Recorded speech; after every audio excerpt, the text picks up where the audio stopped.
All right. I'm Joe Turner, and this is the City Manager Unfiltered podcast, a podcast for city managers and other public sector executives. It is the most influential local government podcast in America, and we're going to do something a little bit different today. With me today is Matthew McManus. He is a financial advisor, former golf pro, and he caters to the public safety space, works with a lot of firefighters, police officers in the Ohio area and the surrounding states. We're going to unpack that in a little bit here.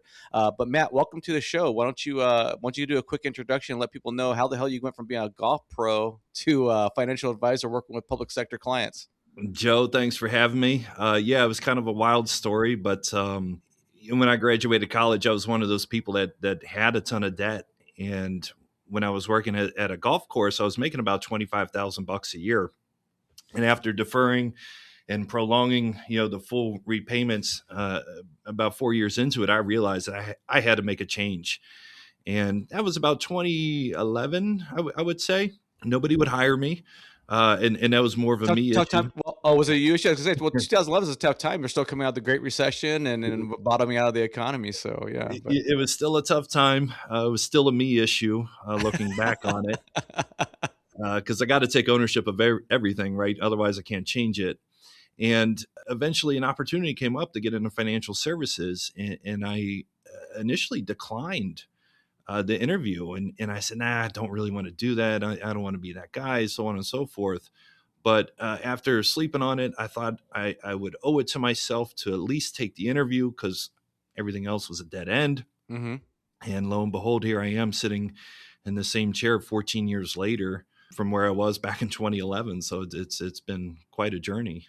Well, I loved your candor, Matt, and that's why we're going to have you on the show because you just said, hey, if you don't, admit your own issues, how do you fix them, right? But that's kind of what Uh-huh. brings you into my orbit, I should say, a little bit for this podcast. We've been, I don't know, LinkedIn connections now, I think for a couple of years. I'm not Quite a while. exactly sure. Yeah, not exactly sure.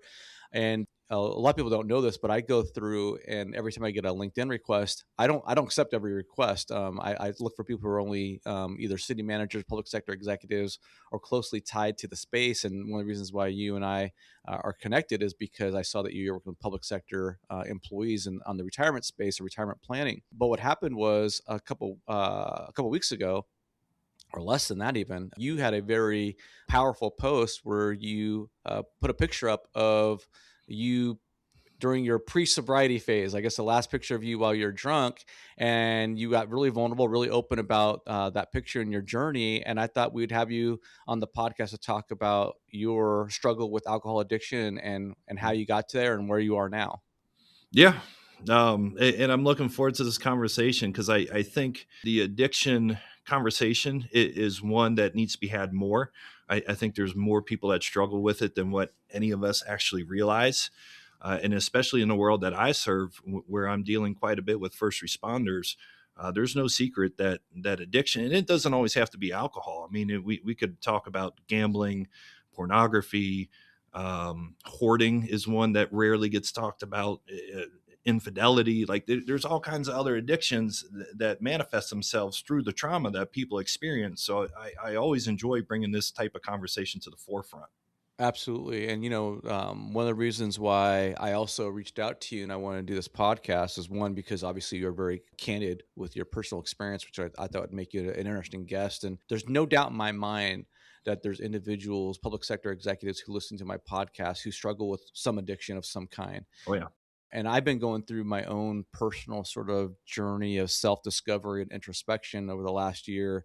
I'm not really sure if you know this, but a lot of the listeners will know that I was arrested on a couple of felony charges in Florida for some stuff related to my occupation as an assistant county administrator down there.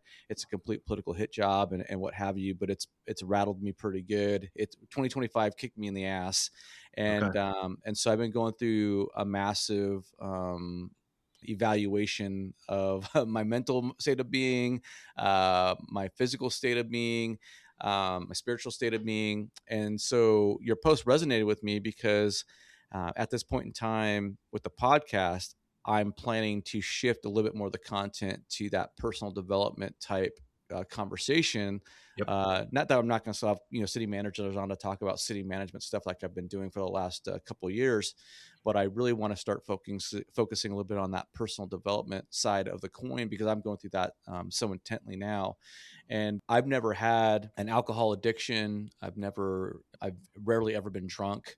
And I've never tried any controlled substances or anything like that. I was pretty straight edge as a kid, because my parents were drug addicts and alcoholics, and so I kind of went the other way. But I do have an addictive personality, and I can Yeah. go really hard in things. And I've also learned that I'm addicted to sugar, so I'm trying to break the sugar addiction. And I'm saying that half jokingly, but half serious. There's a big issue in this country with sugar addiction. So I would imagine that everyone who's listening to this podcast probably has some sort of addiction or another, right? Because my issues right now truly are sugar and phone stimulus has been, Yes. digital detox or whatnot. So Yep. so anyway, that's a little bit of kind of like why I wanted to have you on this. Is, I'll share this. I'm going to go into more detail. I'm not sure if I'm going to release this episode before I put out my personal episode, but I'll give a little teaser. So, I've been struggling for about a year now with this legal situation in Florida, and I just haven't been able to fix myself like I've normally been able to do. I'm 48, going on 49. I've gone through a lot of trauma in my youth and what have you, a lot of volatility and chaos in my adulthood. And I've been very good in the past about being able to compartmentalize life issues and, put its own little drawer and focus on other stuff and get through it, power through. And I've just been struggling to do that this time around, Matt. I'm really pissed off and angry about some certain things that are going on down Yeah. there, and what have you, and just wrestling with a variety of things. So I started seeing a therapist in early January. It was not a New Year's resolution or anything like that. I just sort of had over the Christmas break with family, some things kind of reared its head, and I wasn't liking who I was becoming or what I was seeing in the mirror. And I was like, I'm not fixing this myself. I've tried. I need to get help. And so I started seeing a therapist, and that's led to a health journey and a nutrition fitness journey that I'm on. Mm, And there's been a I love it. spiritual side to this whole thing, Matt. So I'm not sure, again, if I'm going to release this episode before or after my intro sort of episode, because I want Sure. to pivot the content. But that gives you a little bit of backstory of kind of like where I'm at and why your post resonated with me.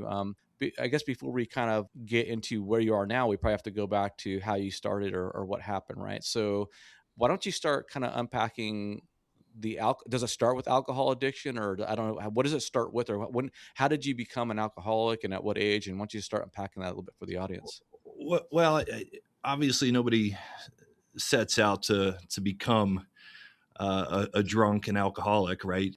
It happens over time, and I'm glad you brought up what you did, because all this stuff is tied together, right? This whole conversation we're going to have is all about the wellness journey.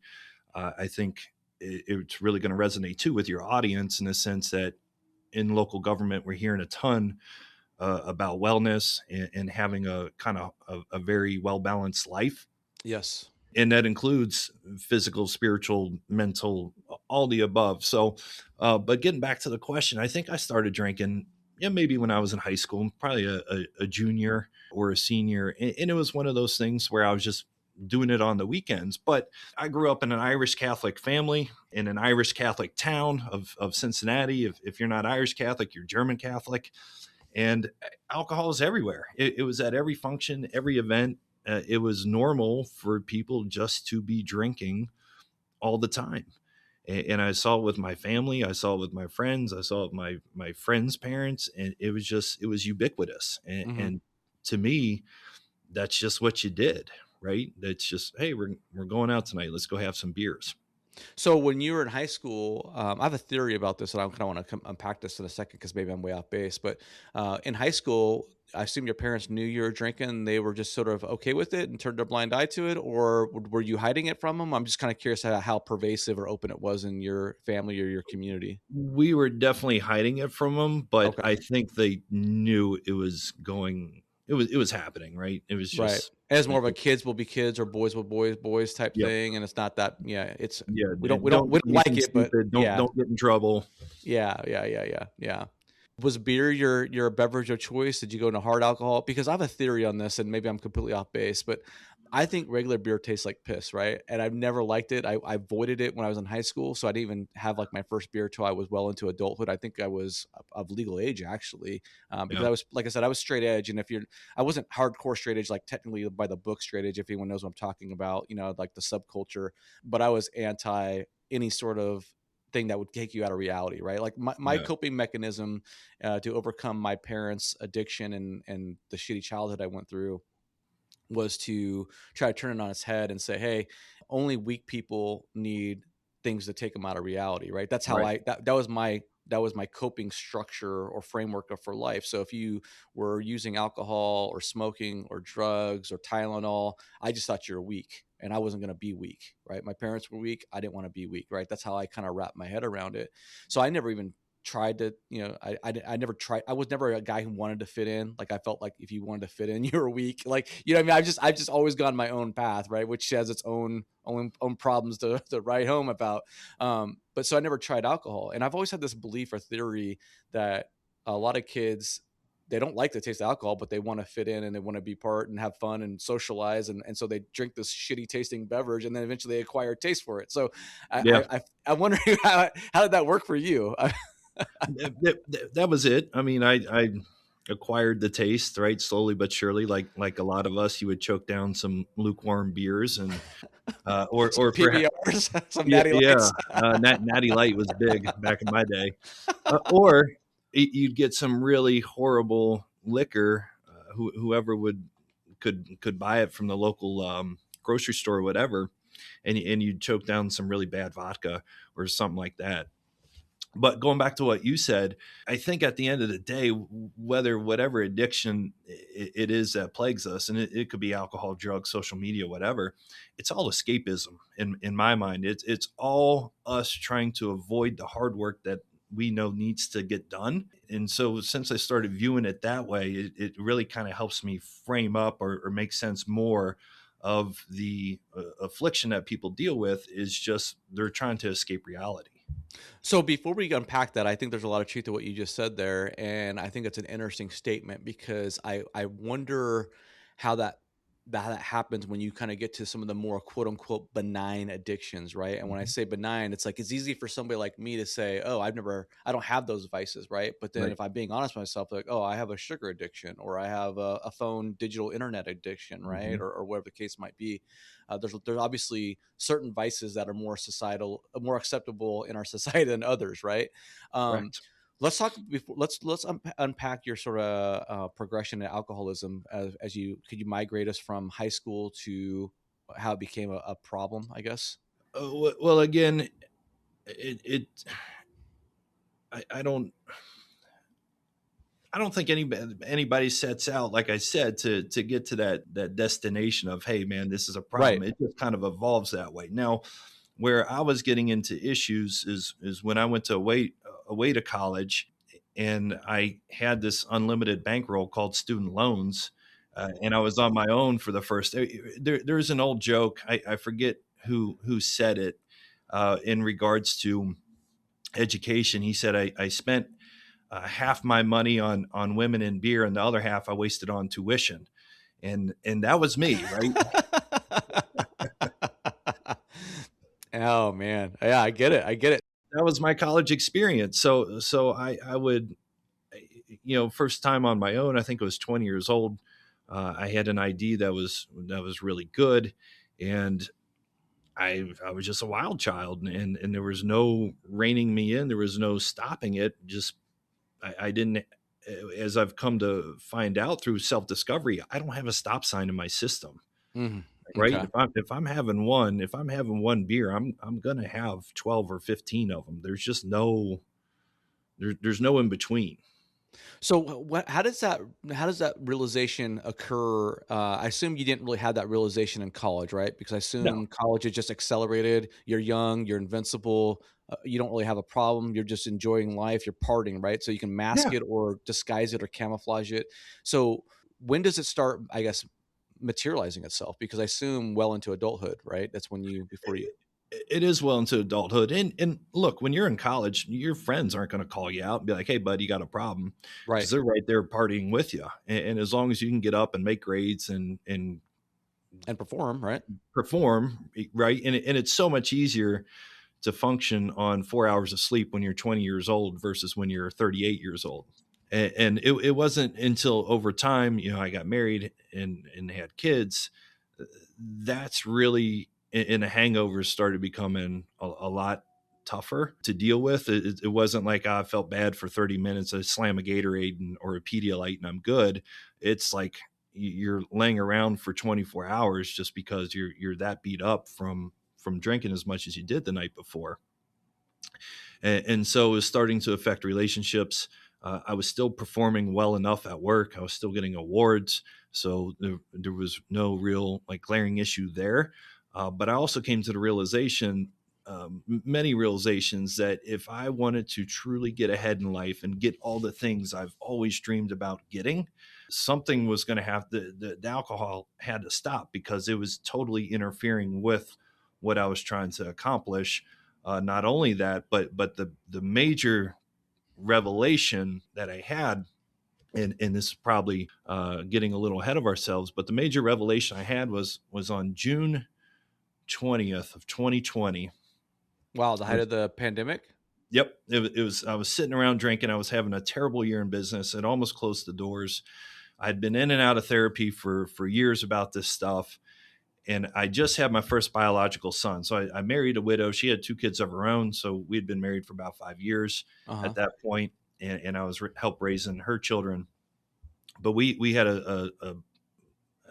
the time our first biological kid, and he was about 1 years old. And on that Father's Day, I got up, I slammed like 6 IPAs first thing from like 11 to 2. Then we had people over and I drank more beers after that, like totally selfish. I thought, well, this is my day. Nobody can say squat to me. And the next morning, June 21st, 2020, I went to go shave my face and I couldn't look at myself in the mirror because I was totally disgusted with the person that I had become. Right. And I knew if I did not lead from the front properly, meaning if I didn't perform the actions of what I was telling my kids, that my biological son, who's spit an image of me, he was going to have the same hard path that I had carved out for myself. He was going to have the same anxiety. He was going to go through the same struggles. He was going to do the exact same stupid things that I had done. And at that point, I was just not willing to live with myself to be the person who was going to be responsible for him to take that path. That could not be my legacy. That cannot be the father that I was aspiring to be. And that's the day I decided to make a change. Wow. So Matt, you just unpacked a lot there, and I kind of want to dig a little bit deeper if you don't mind, Yeah, because while you're talking, at one point, there's obviously an evolution in this journey, but then also seems at the same time very abrupt and almost like uh I don't know what the word is, but it seemed like it just almost like a switch flipped it did. overnight and changed. So I'm a little bit confused about that. I wonder if you could unpack that a little bit more, because do you literally just wake up the next day and be like, I don't like it? I feel like you had to be struggling mentally with who you were becoming or how it was taking over your life at some point. And I'm also curious, was the work failure aspect, was that a macro force that was unrelated to alcohol, or was alcoholism directly driving the decline in your professional output or performance? I'm a little bit curious about that. The work question was both, right? It was a function because we couldn't get out to, in part of my practice, we didn't get into this, but part of my practice was also helping people in school districts in addition to local government. So with COVID being around and schools being shut down across the country, I couldn't go out and see people. So that kind of had an overarching effect on everything that was going on. Now, I had spent the previous couple of years trying to get sober. As I mentioned, I was in and out of therapy. I had one therapist that I absolutely really liked, but that guy retired. The next guy that I found, he wanted to send me away for 30 days rehab right out of the gate. I said, I'm not doing that. So I found somebody else, and he goes, you don't really have a problem. There's nothing I can do for you. And so I passed on that guy. So I tell you that because as people try to get through their addictions and they go through therapists, it's okay if you change, right? Yeah, that's like, it's like dating, right? You're not Yeah, going to you necessarily got to find find your, somebody yeah, that you like. yeah. It's a really important piece to it. So I had I've been trying for years to get there. I think at one point I was sober for like 11 or 12 days, which was a huge win for me. But I kept falling off. I kept falling back into the same habits. So the day when the switch flipped, I think it was just a culmination of everything. And one of the techniques that I've learned that really helped me and still keeps me sober to this day is that you have to keep being a careful consumer of everything in your life. And I don't just mean like you got to watch how you shop. You have to be a careful consumer of what's going through your ears, what's going through your eyes, what's going through your mind, like the thoughts that you have, like all this stuff adds up to get you to the culmination of, for me, what that day was. And that's when the switch flipped. And I had this feeling, and this will sound really strange, but I almost felt like my brain at the time got rewired, in the synapses in the brain that were supposed to be firing started firing the way it should be. And I just never looked back from that point. You mean the rewiring, the feeling of the rewiring, did that happen Yes. once you went sober or before you went sober? The day I decided to get sober, it's like that switch flipped. It was an odd sensation, and I knew then and there that this was going to be my time, and this is how I was going to do it. This is going to be a very sensitive question, and I'm asking for purely legitimate Go ahead. reasons. But did you have any relapses after that date in No, 2020? zero. You've been 100%. 100%. So you effectively quit cold turkey. Yes. Which, let me give a disclaimer to that too. That is a hard thing to do, can be very unsafe. So if anybody is considering quitting cold turkey, please, please, please do so under medical guidance. But you didn't do that, right? I And had been. that's not your question. I'm just literally trying to hear your journey because I'm fascinated by this. Because my next door neighbor, a good buddy of mine, he quit alcohol cold turkey, Mhm. and it was like he's just like, "Yep, just done." And his wife Yeah, drinks, and his wife drinks. She'll have same. a beer at dinner or whatnot, Yeah, and I'm just kind of fascinated by that whole deal because quitting cold turkey is it's just a different beast, I think, as opposed to some sort of gradual easing. And I don't know if I think it's one of those interesting things because something I don't think I've ever even shared on the podcast. I might have a couple episodes. My parents were, when I talk about my parents, I'm talking about my mother and stepfather. They were drug addicts, alcoholics. My mom was alcoholic, drug addict. He was just a drug addict. They became born again Christians through a Christian Mhm. ministry and got their life cleaned up, right? And after they got their life cleaned up, they actually opened a rehabilitation home for women at one point. So for about 3 years or so, they were helping women get rehabilitated, and most of these women had some sort of drug addiction. And then they later opened a men's home after that, a Christian-based men's home. For several years and would help with men get rehabilitated, and I lived with them for a significant portion of that time in high school and whatnot, which is a fascinating experience. And it's a trip because you see all these people, when men and women come into these homes that my parents are running, and they effectively have to quit the heroin or the speed or whatever, cold turkey. Yeah, And they go through these brutal, massive withdrawals. brutal. It's very sad. It's very difficult to watch, and obviously a lot of people can't handle it. You know what I mean? But Mhm. the withdrawals are pretty nasty. So yeah, so you went through a cold turkey reset. I assume you had some massive alcohol withdrawals. You had to have, right? I mean, Yeah, I mean, the first week was tough, and I knew. I think in the back of my mind, I knew that the day was coming. I didn't know what day was going to be, so I was trying to wean myself down and not drink nearly as much as I had. But like I said, on Father's Day, I think I slammed like 18 beers or something like that. It was a lot, and that's one way to wean down. yeah, exactly. Like, but yeah, So Matt, why don't you kind of wrap? I mean, I I know that there's a lot of people who have addictions and they struggle with it and they think, I gotta do something, I gotta get my life right, or I gotta get my head out of my ass, or whatever the mhm, situation might be, right? And you are yeah. clearly battling this addiction for quite some time because you were going to therapy for a while and you were talking to yourself about wanting to wean yourself off of it or whatnot. Can you, now that you're five and a half Almost 6 years. years, yeah, Yeah. almost 6 years into your journey of sobriety, right? Uh, can you walk those who might be struggling with addiction right now just through the process of your evolution of that journey, how many starts and false starts you had and failures? Because I think that's something that people need to understand, like, hey man, you're gonna trip and fall. My parents, I alluded to them earlier a minute ago.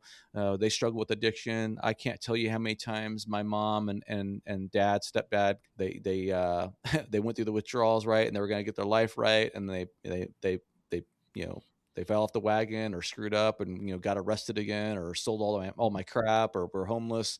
It's brutal, and it can really take the life out of you, in a sense, because when you're going through addiction, obviously not only are you struggling with yourself as an individual, right, but all the people, loved ones around you are dealing with the consequences. And in the case of my parents, where they're literally going into family members' houses and stealing shit so they can pawn it off and feed their addiction, you can imagine the highs and lows of family getting burned and wanting to support you, but then also wanting to withdraw because they can't feel like they can support you because they're going to get burned or taken advantage of. And I'm not talking about your situation, obviously, Right. but the highs and lows of starting and stopping and failing, and the moments of success, et cetera. Can you maybe unpack what that looked like for you when you were trying to get sober? Yeah, and so the way I like to think about it now is the nice thing about addiction, if you want to frame it this way. You only have to beat it once, right? But figuring out that secret formula that's going to work for you is the hard part. So once you get that combination dialed in, it becomes a heck of a lot easier. But you don't get to figure that stuff out unless you start making attempts to get sober. Taking action, yeah.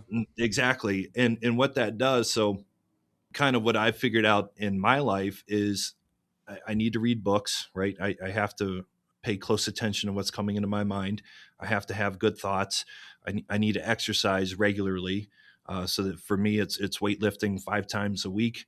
I've gotten back into jujitsu, so that gives me a place to take out my aggression and really kind of act things out on the mats in a safe way.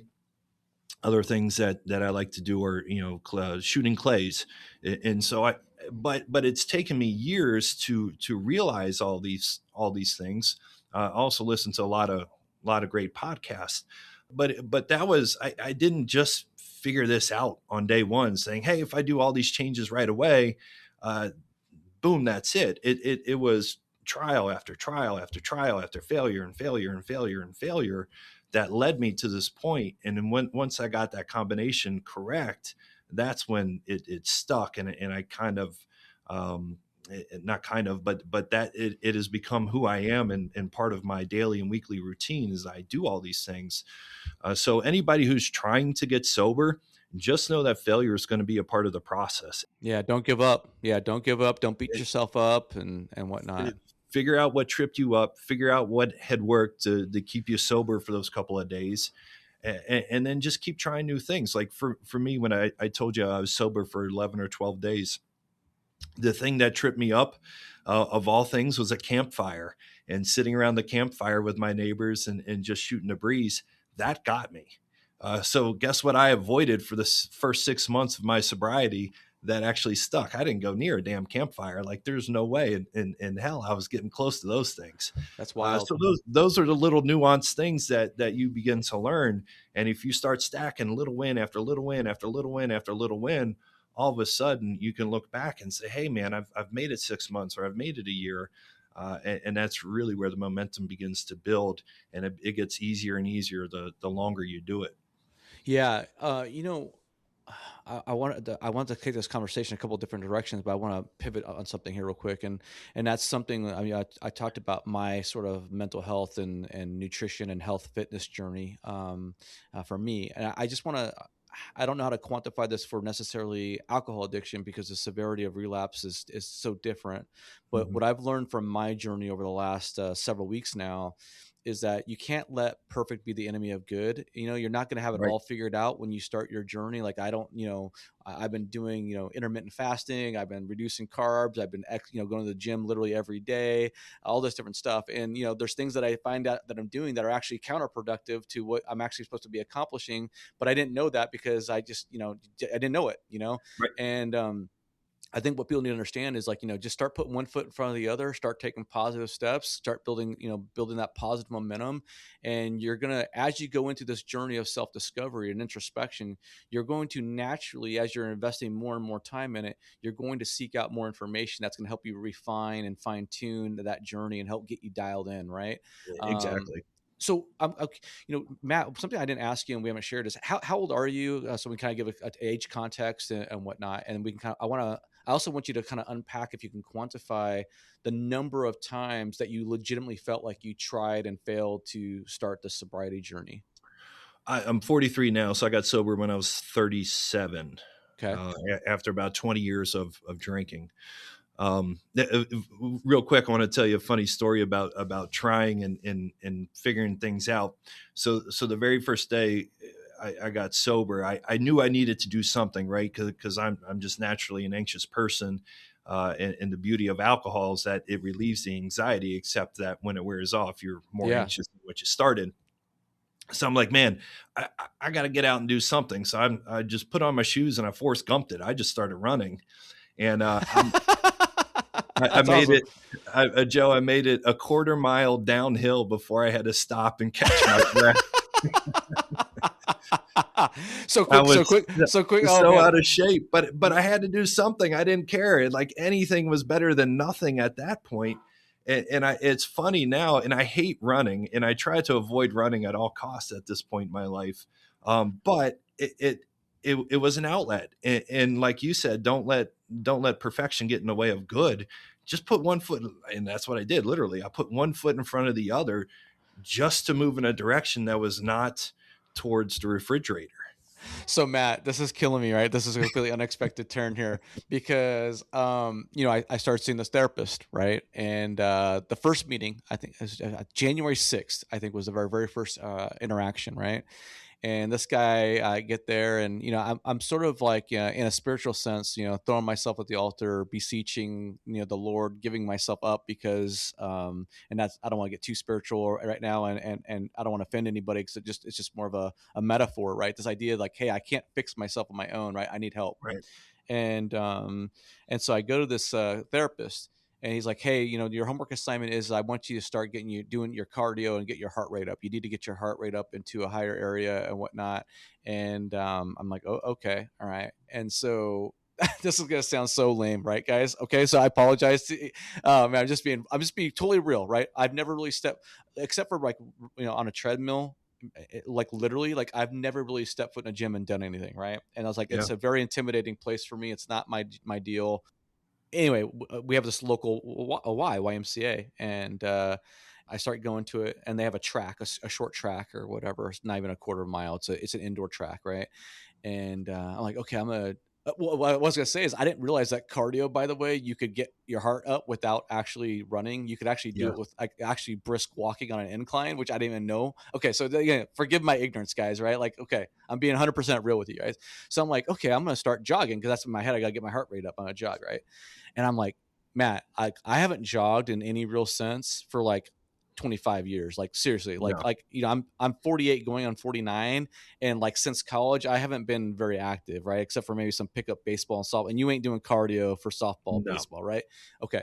So Beer drinking leagues. yeah, well, thankfully I don't, drink, so that saves me a little bit, right? So I'm like, okay, we'll see how this works, right? So I go to the Y, and I've been walking routinely. I walk on an almost nearly daily basis just to sort of just get out and be extra, ambulatory and whatnot, right? Mhm. But it didn't help me with anything as far as weight loss or anything like that because I keep on getting bigger even though I'm walking, several miles a day. So I go to the Y, and I decide to jog, and this track is like 1/9 of a mile, so it's like, so 3 laps is like a third of a mile, right? I get 3 laps in this track, Matt, and I'm like, "Are you effing kidding me?" I'm huffing and puffing, and I'm like, "Oh my, not my knees." I feel like Mhm. I'm running like a 500-pound backpack in my knees because it's rough, and then so this is January 6th, and so I start taking a daily log of all my fitness visits and my walking and jogging or whatnot. My son's at the Naval Academy, right? And he has a physical fitness test that he's got to do. And so I told my son, I like, hey, like, this is me, 48-year-old man. Cause, and all the women who are listening, you're going to say, gosh, men are so stupid. Cause like, even if you're 48, you still feel like you can still do it like you're Yeah, 28 or something I like that. still Like got it. I, Uncle Rico, baby. right, right, right. I'm not as good as I was, but I Mhm. can still be good as I was, or whatever like that, whatever that country song, you know what I mean? But anyway, so, I told my son, I'm like, okay, what's your PT time for running, right? Because they have they have the physical fitness, and I'm like, oh, I'm gonna catch up to this kid, right? He's like, oh, it's like 10:38 or 10:38 or 10:30 for a mile and a half, and I was like, shit, are you serious? Like, I was like, I can't. This is after I did a mile, right? I did a mile just to Yeah, test myself out finally, and I'm like, oh, I think I can catch this kid, and he tells me, I'm like, damn, I don't think I can do 10. I don't think I can do a mile and a half in 10 minutes, right? pretty 10 and good. a half. So, but then he's like, no, don't worry, Dad. There's a 45 to 49 bracket. So what you'll do is I'm going to give you the 45 to 49 bracket for the guys who are enlisted, and you got to meet our standard of good low, right? Whatever. And so for me, it's a mile and a half at 12:08. Okay, so basically an 8-minute mile, which is Yeah, like that's great. okay, right. So anyway, that's my goal right now is to get to an 8-minute mile or mile and a half in 12:08. So that's my goal for the end of the year, and I'm down to 15 minutes. I'm down to 15 minutes. So I was able Okay. to get to a mile and a half 15. But anyway, funny sidebar. You got to put your one foot in front of the other, and I was just laughing because I was dying when I was trying to run a mile, and I'm just like, this is unbelievable, Matt. But It's tough. it tired me out. It tired me out. I'll tell you what, the good thing about running is, and maybe this is why the doctor wanted me to do it, is when you start running and you put that cardio in and you're tired as hell, you don't really have time to think about a lot of other stuff. Your brain's not really having the energy to ruminate over your failures and your shortcomings and all the things you're upset or unhappy about. No, your brain's just screaming at your body to stop, and why are you doing this, you idiot? So, why don't you talk? So, how many different like sort of false starts did you have on your sobriety Oh man, journey? I couldn't even tell you. Yeah, It was one of those deals where I'd quit so many times, and in my brain too. I didn't always declare like, "Hey, this is going to be it for of me." course. Yeah, yeah. Um, Because you want to advertise it and as a putting it out there into the public ether. That's pretty intimidating, right? Because if you fail, you look like a failure and you feel like an idiot and you let your yeah, family down, etc. Yeah. and I didn't want to tell my wife again that I was quitting because she had heard that same lousy story however many times. So I decided I was just going to live it out. But that, again, that's one of those. There's no set number of failures that you have to get to in order to be able to cross that threshold to where this stuff's going to stick. I think again, you just got to get your reps in. You have to learn what's going to work for you and what's not, and just double down on those efforts. And to me, that was the magic sauce. So, at what point in this your final journey into sobriety? It sounds like you did not make a public announcement to the Mhm. wife or anything like that. It was an internal thing that you decided to do. At what point did you feel comfortable putting it out into the public ether that you were on a sobriety journey? When did that, and how quickly did the wifey pick up on it or see that? She noticed it right away. Because you were drinking every day, right? 'Cause Yeah, I was drinking every day, so the fact that I didn't have a beer in my hand was a little odd. Um, so she picked up on it right away. I was close with my neighbor at the time. I think I told him after like 10 days. I remember day 48 was a big deal for me for whatever reason, and I told more people then. And I got to day 100, so I was sharing with with more people. And it wasn't until recently in my practice and on my social media to where I was really starting to speak more just to the general public about it, because let's face it, it's embarrassing. When I was nobody, like I said, nobody sets out to be an alcoholic. And over time I realized, and especially in the market that I serve, if I talk about this is really going to help other people, right? Because Well, let me stop you there. Let me stop you there, Matt, because I could think in some respects that I would be really concerned if I was because you're, again, you're dealing with financial management, financial planning, yeah, retirement planning. I could see how talking about your journey through sobriety might actually alienate yourself. Or I could think if I was in your shoes, I might be fearful that I might lose business or lose it the was. faith and trust of people, right? So Mhm. how did that happen, or how did you unfold, or how did you bridge that chasm, so to speak, to get to that level of comfort, or how did that? Can you unpack that organically happen, or what? Yeah, it was organically, and I think as I started talking about it more and more, I was having a lot more private conversations with people that said, "Hey, my family struggled with addiction, or my dad was an alcoholic, or my brother OD'd on heroin, or whatever." And what I was finding, Joe, is that instead of my past alienating people, it was started to attract people. And I also found too, because I was talking about it, people around me started to get sober. And I had a couple family members get sober. I helped a couple clients get sober. So it was starting to have this massive impact. One of the greatest things that happened to me last year, I had a total stranger come up to me at a golf outing. She said, "Hey, I've been following you on social media. I haven't had a drink in 6 months because of you." No kidding. That is, Wow. man, you want to talk about powerful. I mean, that damn near brought me to tears that day. I bet. I can imagine.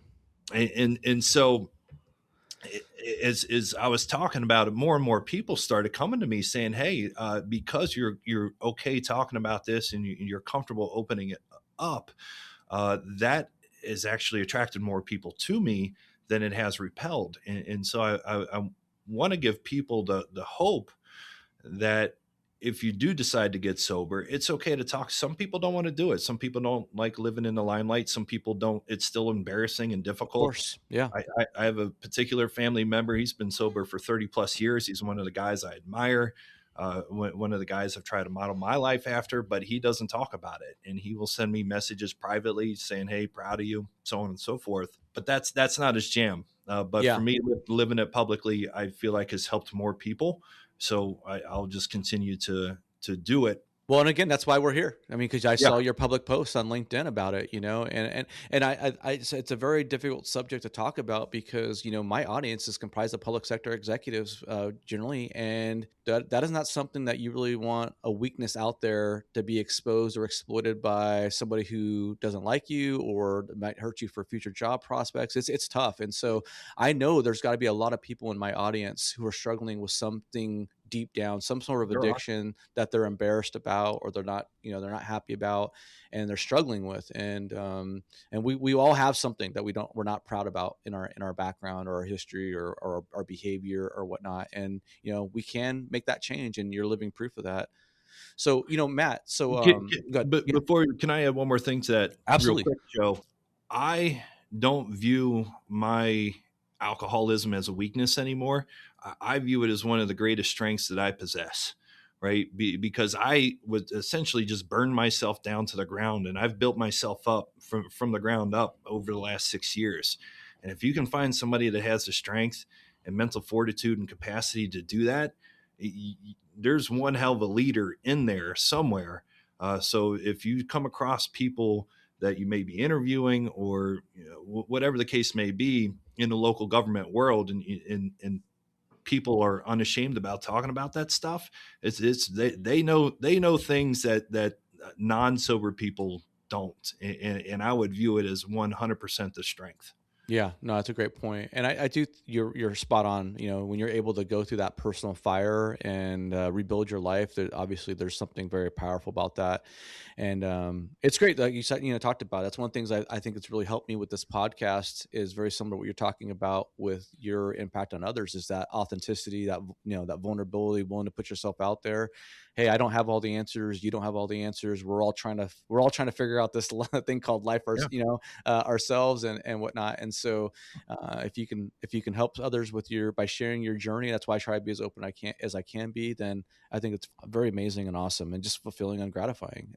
Matt, earlier in this podcast, you talked about alcoholism being, or any addiction sort of being, a form of escapism. Mhm. Would you mind unpacking? Do you feel comfortable talking about what you were escaping from, or what do you feel like the genesis or seed of your alcoholic journey consisted of? Like, what was it based? What was it all about? Oh man, we could go on for another hour about this. I think for me, like I mentioned, I was always an anxious person. I think a lot of it too is just me not being willing to live up to my potential. So it's easy. It's always easier to take the easy path, right? It's Yes. easier to just blend into the rest of the world and go out and drink beer and binge watch shows and eat all the donuts we want to eat and so on and so forth. It's a hell of a lot harder to get up every day and put yourself together in a manner that is going to be productive and something that you're going to be proud of. And for me, I think the escape was always just, I always knew I had a lot of potential. I always knew I was a fairly talented guy.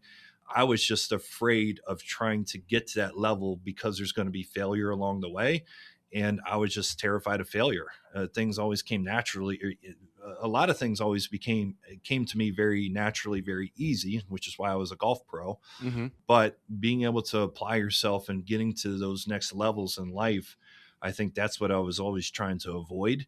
And beer was the easiest solution, the cheapest solution for me to stay stuck in the world that I was living in. So there's no like childhood trauma, there's no abuse, nothing like that you went through, Yep, no death. This is all an internal masking. This is all you masking an internal sort of insecurity. that's exactly it. Wow, wow. I get it to a degree. I struggle with never feeling like I live up to my own expectations. I struggle with feeling like I'm just a constant underachiever. Yeah. I don't know what that's about. I haven't really fully processed that yet in my journey, but something I'm trying to become more open to. Yeah, I struggle in some of those areas as well. There's this sense of feeling like I'm never living up to my expectations, that breeds into creates other problems for me because it's like I have these expectations of myself that are unrealistic, and then I also have expectations of others that are unrealistic, and that can have some detrimental consequences in your relationships with people. So, It can, but it can also work in your favor, very much so, right? Into where you're always trying to improve upon what it is that you're doing and you're oriented properly in the direction that you want to go. So I wouldn't always necessarily view it as a bad thing as much as it is maybe you're just holding yourself to a higher standard, and that's a okay. well, I think that's the dangerous part of addiction, right? Hmm. Because addiction, in many ways, addictive personality can have many amazing benefits, right? And Oh yeah, it can lead to great success and accomplishments and work ethic and all that stuff. But you dial it over just a little bit too far to the right or left or something, and then you're hitting this self destruction, and you're destroying things that you love or that you enjoy. It's fascinating, it's something I don't want to overstate it. I'm not a psychologist or a therapist or anything like that. I didn't study this in school, but growing up around, literally hundreds and hundreds of people who are addicts of something or another, and seeing their behaviors and how they respond, it's been an interesting look into the human psyche, I guess, or yeah, the human condition. So, Matt, when we talk about your journey into sobriety, all the fits and starts, and then you finally kind of clicked and got it right. yeah, What have you seen? Because you said this is very much from your perspective an individualized sort of journey, right? Like yeah. a lot of us we're all walking our own path, our own journey, right? But we can still learn from others who are walking their own journey ahead of us. When you talk about the individualized sort of formula or system or keys to figuring out your sobriety, you talked a little bit more about some of the things that you're doing, the checking up, moderating or modulating what you put into your eyes, your Yeah. ears, your brain, all that stuff like that. I don't know if you want to unpack that a little bit more, but I'm also wondering, can you unpack what you've seen maybe others how they've been successful at attacking their alcoholism or other issues? I'm just kind of, for other people who might be like, hey, I want to fix myself. I just don't even know where to start, like what would you recommend? Well, you got to start somewhere. So I would just try anything that you can.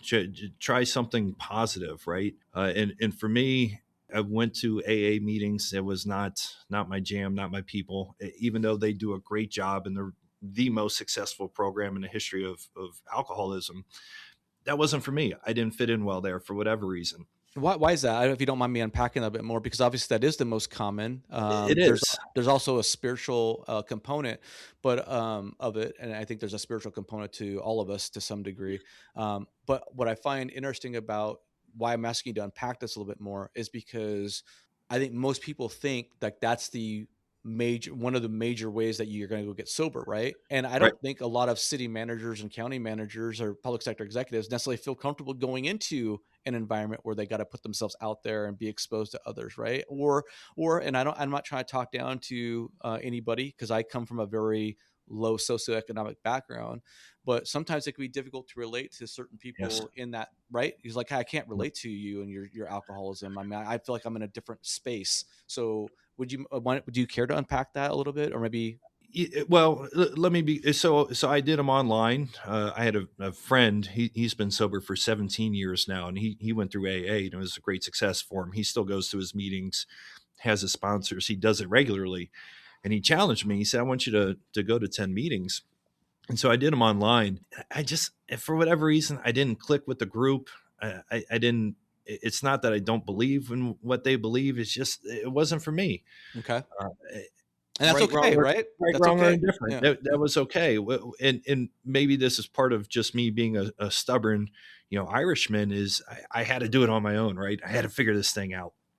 And what I found when I was getting sober in 2020, I did a little time. There was a Facebook group that I had joined because they were offering it for free, so I could kind of do it somewhat anonymously there. I started reading what's deemed as quit lit, so books, literature about quitting alcohol. I found to be very useful. I was listening to the Jocko Willink podcast. I don't know if you're a fan of Jocko, but he's a I've retired heard of them, but Navy SEAL. I've never listened to podcasts, but I'm aware of them. Yep. So he puts out phenomenal content, and as I had mentioned, exercise, and those were all three things that I could do on my own time, on my own accord, and I could do it fairly anonymously. And so that I think that's why I gravitated towards it. And I've always been a self starter, so it wasn't. I had no question that I was actually going to do the work, and I could do the work without the accountability. But that's just that's what worked for me, and that's why I tell people try out different things, try out anything positive. Jiu-jitsu was a big one for me when I quit, because I wasn't there to learn how to wrestle. Right, I was there to fight my demons. I didn't care about the guy across from me on the mat. Like he was A no ghost, factor. basically. Yeah. Yeah, Yeah. I was fighting a 500-pound gorilla that I carried into the gym. So those were all the things that I had done, and but they were moving in a positive direction, and that's why I always tell folks, even if it's pickleball, I don't care. Pick something that is going to be positive and that's going to basically be a pattern disrupt to your addiction, and then just start building from there. If you don't mind my asking, does spirituality, God, anything like that play a part of your sobriety journey, or have you done that independent of any sort of I involvement in always that? did that independent, from my sobriety. Okay. Now it's I like to joke. I met God on the way down and Jocko on the way up. Um, uh, because you need that spiritual base. I feel like to help get you through the tough times, and know, put your faith that it's going to be okay. But at the same time, I needed the hard tools and resources and skill set and mindset to also push me through those tough times. Well, that leads into my next question I was going to ask you. So, you've been sober now for going on close to 6 years after struggling many, many times.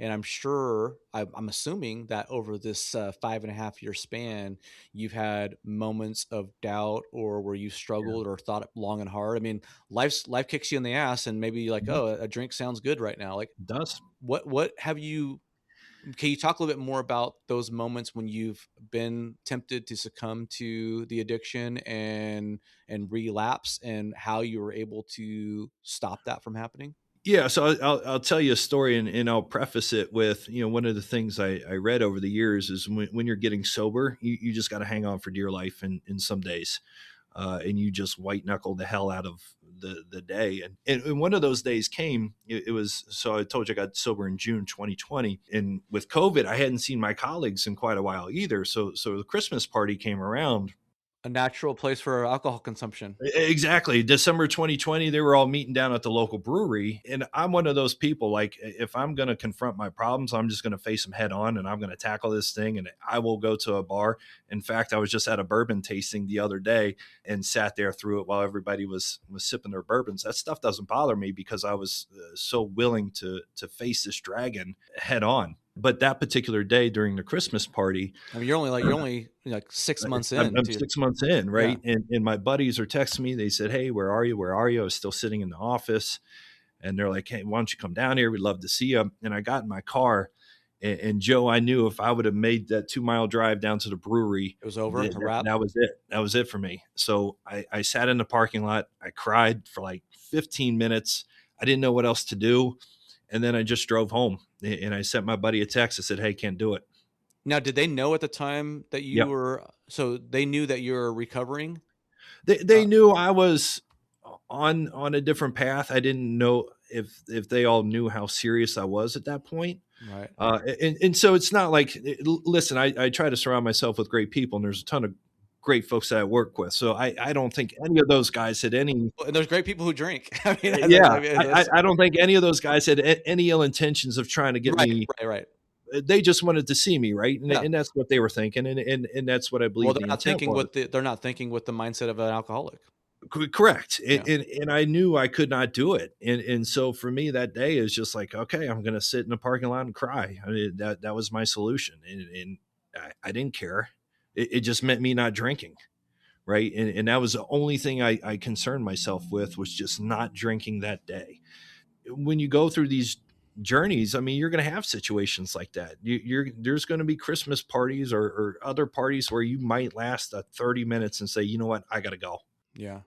Are there any other coping mechanisms or strategies that you've employed that you think you could share that might be useful? I still drink NA beers. I know sometimes that can be controversial in the addiction world. I will drink mocktails. Like, so if I'm out, if I'm cutting the grass, or the other night we had a dinner party, I'll drink an NA beer just to feel like I still fit in, and it still gives me that uh, The routine or the the routine, yeah, holding a drink in my the hand, social and ritual, right, of yeah, it all. Yeah. yeah. Yeah. So that was a huge crutch for me early on, and But some people maybe can't do that, right? yeah. Everyone's got to go through their own self discovery, right? Yeah, Yeah. and I met an alcoholic. He was 9 years sober, and he's like, if I drank NA, I'd be right back to the real thing an hour later. And he's like, I just can't do that stuff. I'm like, okay, cool, works for you, man. So Let me ask you this question, Matt. We're talking about from the perspective of you being an alcoholic and going through recovery and getting sober. And we've talked a lot in the context of listeners in my audience who might be struggling with their own addiction and needing to do something about it, right? yeah, Conversely, there might be a lot of folks in my audience who don't have an addiction that they're dealing with per se, but maybe they have a loved one that has some sort of addiction, right? And I'm kind of yeah, wondering, what advice would you give? Obviously, I'm sure your wife has been an instrumental component in your recovery, and if you want to give her a shout out and talk about that, you're obviously more than welcome to do so. But yeah. what advice would you give to those who are listening who might have a loved one who's struggling with some sort of addiction, and how should they help that individual, one, maybe try to find the key to sobriety on the front side, and on the back side, once they are on their sobriety journey of some kind, how do they support them and give them the strength and fortitude to persevere? Yeah. So my wife Sarah, she did a phenomenal job early on in my sobriety. I think that is the toughest role, is not the person getting sober, but it's the spouse of the person who's getting Agreed. sober, because you feel so helpless to do anything. You don't want to do And too much.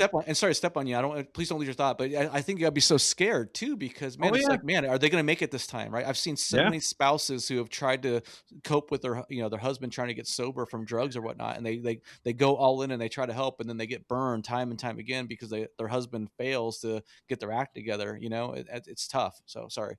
yeah. So you can't try to force it too much, but at the same time, you don't want to be just an innocent bystander on the train either. So my wife was able to strike the right balance. She gave me enough leash as I said, as I was trying to figure out what activities, what things I needed to do, she gave me enough leeway to where I could do those things and explore those things. So as I mentioned, when I was going to jujitsu on Monday nights, we had three kids that I think at the time were like 10 and younger, or something like that. So I was leaving Monday night at 7:30, and I wasn't getting home till 9:30 or 10 o'clock at night, which is hard on my wife because she had already been taking care of the kids all day. Now she has Right. to do it for the evening. But she didn't say anything about it. She didn't give me any grief about going there. It was just one of those things. She's like, okay, Matt needs to go to the gym to do this. Let's just see if it works. And she was very supportive in that regard. And it's just little things like that that gave me enough leeway, gave me enough availability to myself in order to figure these things out. And I, that's what worked. you bring up an interesting wrinkle, Matt, because a lot of it's like, we talk about, you talk about white knuckling a little bit, right? And we talk about, addiction's a very selfish thing, and right, you're engaged in not only It self-destructive is. behavior, but you're also engaging behavior that's putting everyone in your life secondary. And then you reach this pivot point where you want to enter sobriety or free yourself from whatever addiction. And in some sense, you have to have the grace and the latitude from your loved ones to be extremely selfish once again as you try to process this personal journey that you're on, and we got to focus all your attention as much as possible Yeah. on you getting through your demons, right? It's a very interesting dynamic. It is. And what I've come to realize that self-care is not selfish, right? So Great, if I I love can, that. so if I can become the best version, so I view it this way: I can either be a 4 out of 10 for my family, my wife, and my kids, or I can be a 9 out of 10 for my family, my wife, and kids. But getting to that 9 out of 10 is going to involve me taking care of myself for an hour each and every day, Yeah, whether that's in the gym, reading books, consuming podcasts, maybe when I drive. But that 1 hour elevates myself so much is that now my family's getting the best version of myself versus the mediocre version of myself. So right. I view self-care. I put myself above my wife and kids. My wife puts herself above me and the kids. Then we put each other next, and then the kids, and God above all else, right? And so that's been the guiding principle to allow us to take care of ourselves. And in turn, there's this wonderful trickle down effect that the family receives, that the community receives, that my business has received. And there is nothing wrong with taking an hour out of the day and just honing in on who you are. So that you can be the best for everybody else. Yeah. Yeah. I love the way you reframe that, Matt. That's a really great way of switching that up and having a mindset shift when when talk about that. So I really appreciate you making that observation. Yeah. Something a little bit of a sidebar here, and then just a quick little side. I wanted to mention earlier in this conversation, and it's just a throw. It's not really a throwaway comment. I don't really want to get into depth on it, but I was listening to a podcast recently, and the conversation was about pleasure, or the pursuit of pleasure, being contradictory to happiness, so to speak, right? And this idea Yes. that pursuing pleasure and instant gratification and what have you is really pushing you farther away from true It's the happiness. antithesis. Yeah, yeah, yeah. I don't know. Something in me wanted to make that comment. I thought it was relevant. But hey, Matt, while we're getting a little long in the tooth on this episode, I know I got you for a limited period of time. Before we wrap up, why don't you share? Would you be okay or willing to have people reach out to you if they're struggling with their own situation, or how do you feel about that? Yeah, please. Okay. My DMs are open on both Facebook and LinkedIn at Matthew McManus. Facebook's Matthew McManus, financial professional. LinkedIn is Matthew McManus, friend of first responders. My DMs are open. Okay. I'll link to I, your social media profiles in the show notes so people can reach out. And yeah, I appreciate it. And Matt, before we go, within whatever's regular, allowed by regulation, why don't you kind of quickly share with the folks what you do for a living, how you could possibly help them, who you serve, and if you don't mind. I'm in the financial services world. So I'm one of the managing partners of a firm called Triple Crown Wealth Management here in Cincinnati. So we do financial planning basically, and I have a particular focus in local government, actually. So I deal a lot with first responders, administrators, as well as public school teachers. Is kind of my niche, my bread and butter. And our firm also just helps individuals, families, small business owners with money. And so that's what I've been doing for the last, I guess now 14 years. And you serve primarily individual public sector employees Yep. who are in Ohio, but you also cover, you can cover other states too, right? I am licensed in other states. If I'm not licensed in your state and somebody would like to work with me, that's an easy fix. You just got to pay a little Pay the application fees, right? fee, and yeah, exactly.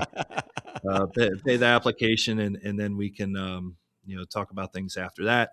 It's been such a wonderful career to be able to serve the local government space, because I feel like too many times in the financial services world that's entirely overlooked, Yeah. especially our first responders.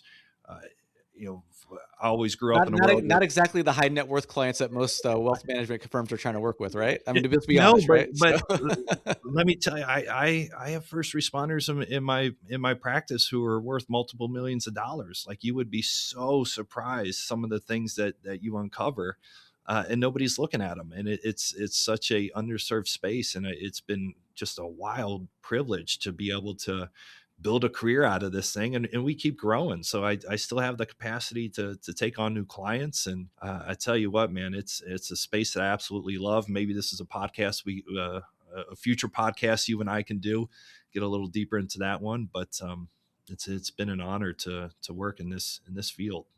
absolutely. Well, all right. That's going to do it for us today. Matt, thank you for coming on the podcast to share your very personal, moving story. I really hope it helps those who are in need get better, who are listening to the show. I really appreciate you being so vulnerable and open with us today, and allowing me to also share some of my journey through your experience.